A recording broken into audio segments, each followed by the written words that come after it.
కోరిక. మానవులందరూ రక్షింపబడాలనేది దేవుని కోరిక. తిమోతికి రాసిన మొదటి లేఖ 2వ అధ్యాయం 4వ వచనంలో.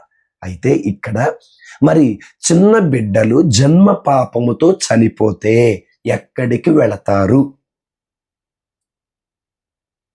ఈ బిడ్డలకి 13, 14, 15 సంవత్సరాలు వచ్చినప్పుడు మరి బైబిల్ చదువుతారు, వాక్యమును వింటారు, విశ్వసిస్తారు.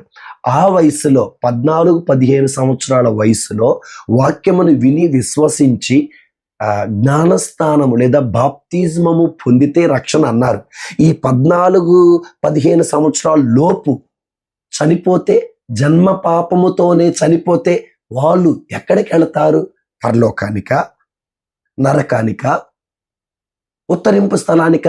ఎక్కడికి వెళతారు? ఒకసారి ఆలోచన చేయండి ప్రియ విశ్వాసులారా. అదుగో చిన్న బిడ్డ